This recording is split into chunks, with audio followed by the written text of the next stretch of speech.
Too many of us are running toward an idea of success that isn't even our own. We wake up, check our phones, and before we've even brushed our teeth, we're already comparing our lives to someone else's highlight reel. We scroll and scroll, measuring ourselves against strangers, celebrities, classmates, coworkers, chasing this perfect picture of what we think success is supposed to look like. We've been sold a lie that success is a destination, that if you just work hard enough, grind long enough, sacrifice enough, you'll arrive. But what nobody tells you is that once you get there, if you even do, it doesn't feel like you imagined. You get the job, the car, the degree, the applause, but deep down, you still feel empty. Why? Because it's not yours. It was never your dream. It was someone else's definition of making it, someone else's version of winning. You've been chasing smoke. I've met people at the top of the game, the most admired, the most followed, the richest, and some of them are the most lost because they spent so long running after an image of success that they never stopped to ask, what do I really value? Who do I want to be? Let me tell you this, real success doesn't come from chasing, it comes from building, from becoming, from doing the deep, often quiet work of aligning your actions with your purpose. And sometimes purpose doesn't come with claps or trophies. It doesn't trend, doesn't shine on the outside, but it grounds you. It gives you peace. It gives you something bigger than yourself. You don't need to be seen to be significant. You don't need to go viral to be valuable.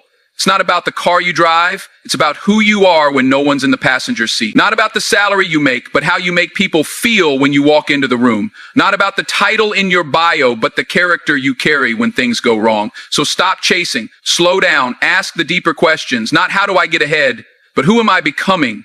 Because success isn't something you chase, it's something you attract by the person you become. Let me ask you something real simple. When was the last time you stood in front of the mirror, not to fix your hair, not to adjust your clothes, but just to look at yourself? I'm talking about really look past the surface, past the skin, into the person staring back at you. Could you look them in the eyes and say, I'm proud of who you are, not what you've done, not what you've achieved, but who you are? Because let me tell you something, that's the real test. That's the measure that matters when the lights go down and the noise dies out. The world will judge you by what you do, by the numbers, the likes, the titles, but those things don't mean a thing if you can't face yourself when no one's watching. You can lie to the world, dress it up, make it sound good, but you can't lie to that mirror. That mirror knows. It knows the truth about what kind of person you are behind closed doors. It knows whether you kept your word, whether you gave your best, whether you treated people with respect even when you had nothing to gain. When I was coming up, I thought being the man meant being respected by the world.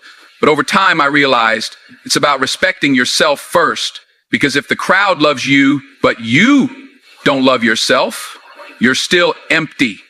If the world claps, but your soul is quiet, you're still alone. There's a difference between success and significance, a difference between attention and integrity. The world might reward you for one, but life will test you on the other. Some of the most powerful people I've ever met didn't walk in with a spotlight, they walked in with presence. They didn't need to raise their voice because their life spoke loud enough. That kind of presence, that kind of peace, it comes from knowing who you are, from living in alignment with your truth, your values, your purpose. It's about choosing honesty over hype, character over convenience, doing what's right, not what's easy. So if you really want to know where you stand, forget the titles and the trophies. Take the mirror test.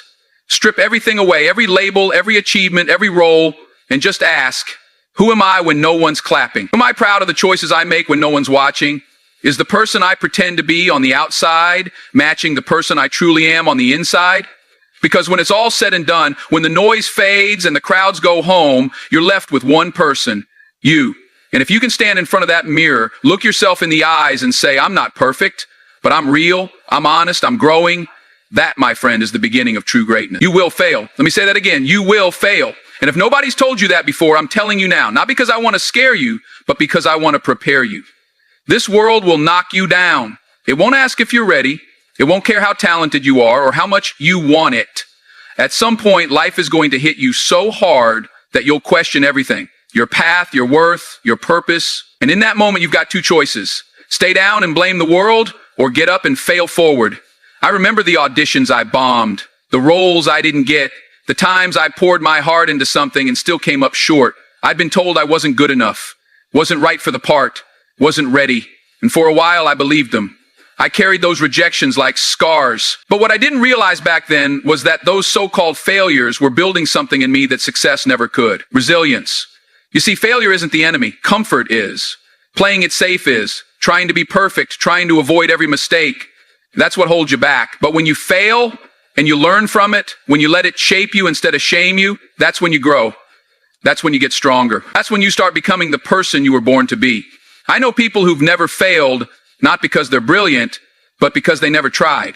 They never took the risk, never stepped outside the box. They were too afraid of falling to ever learn how to fly. But every successful person you admire, every inventor, every artist, every leader, every legend, they've failed more times than you know. The difference is they didn't stay down.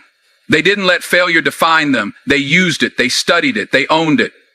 They failed forward.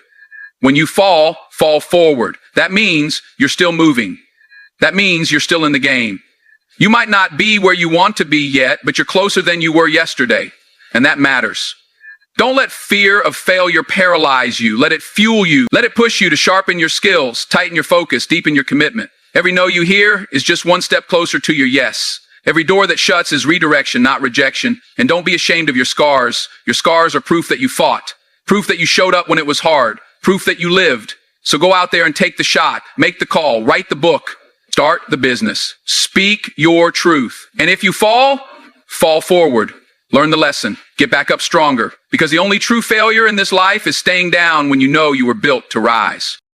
Let me tell you the truth that nobody puts in the highlight reels. You don't rise to the level of your goals. You fall to the level of your discipline. Everyone wants the reward, but not everyone wants the routine. Everybody's hungry for success, but most folks don't have the stomach for the grind. And that's where the difference is made. Discipline is not sexy. It's not glamorous. It's not going to get you applause. It's doing the work when nobody's watching. It's waking up early when you'd rather sleep. It's saying no to distractions, to shortcuts, to temptation, because your future means more than your moment. I've seen people with incredible talent, natural ability, potential that could shake the world, and they never made it. You know why? Because they leaned on talent and left discipline at the door. But I've also seen folks with average skill and extraordinary work ethic outlast, outgrow, and outperform everybody around them. Because discipline beats desire every single time. Desire comes and goes. It's emotional. It depends on how you feel. But discipline is built. It's forged in fire. You don't feel your way into greatness. You fight your way there, one decision at a time. There were days, plenty of them, when I didn't want to rehearse. Days when I felt tired, frustrated, unsure. But I showed up anyway. Not because I felt inspired, but because I made a commitment. Discipline means showing up for yourself even when motivation leaves the room. We live in a culture that tells us if it doesn't feel good, don't do it. But if you only do what feels good, you'll never become who you're meant to be. Growth lives in discomfort. Excellence is hidden in repetition. Mastery is born in the mundane. And here's what discipline really is. It's self-respect. It's looking in the mirror and saying, I deserve better, and then proving it with your actions. It's saying, I'm not going to let laziness or fear or distraction rob me of the life I know I'm capable of. You can't fake discipline. You either do the work or you don't. You either get better or you stay the same. And nobody else can do it for you. It's on you. It's not about being perfect. It's about being persistent. Because discipline isn't about never slipping. It's about never quitting. You want to change your life? Don't wait for the right moment. Don't wait for inspiration to strike. Just start. Show up every day. Do the work even when it's boring, especially when it's boring. Because that's where the magic happens. In the silence, in the sweat, in the choice to keep going. So remember this, discipline is not punishment, it's freedom. It's the key that unlocks every dream. And once you build it, nobody can take it from you. There is no finish line, no perfect version of you waiting at the end of some checklist, no moment where everything clicks and you suddenly become this flawless, fully realized person. That's not how life works. You don't arrive, you become. And becoming is messy, it's uncomfortable, it's slow. It's the process of shedding the parts of you that no longer serve you and stretching into something new, something higher. Something deeper. It's not a straight road. It's winding, it's uphill, and some days you'll feel like you're walking in circles, but even then, you're growing. We live in a world obsessed with results, milestones, achievements. People want the degree, the job, the brand, the body, the success story. But growth is not about checking boxes. It's about transformation. It's about becoming the kind of person who can handle those things with grace, with humility, with purpose. Becoming the best version of yourself isn't about chasing perfection. It's about pursuing progress every day. Even if it's just a little, even if nobody sees it, even if you stumble. You're not trying to become someone else's idea of successful. You're trying to become more of who you truly are. That means letting go of the need to compare, letting go of the pressure to have it all figured out. You are not behind. You are not late. You are becoming. And that takes time. It takes mistakes. It takes patience. You've got to give yourself room to evolve. You'll outgrow some people. You'll outgrow old habits. You'll look back one day and realize that version of you that once felt so strong, so sure, that wasn't the peak. That was just a stepping stone.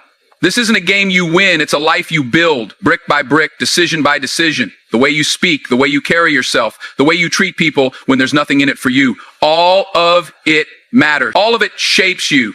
And here's the thing, not every stage of your becoming will be beautiful. Some seasons will break you down. Some will isolate you. Some will force you to confront truths about yourself you'd rather ignore. But even in that pain, even in that confusion, you are becoming. You are being refined, strengthened, prepared. So stop waiting for the right moment to change. Stop waiting to feel ready, to feel worthy, to feel like you've earned the right to grow. That moment is now. This is your time, right here, right where you are. Don't wait to arrive. Embrace who you are today and honor the journey of who you are becoming, because becoming never ends. And that's the beauty of it.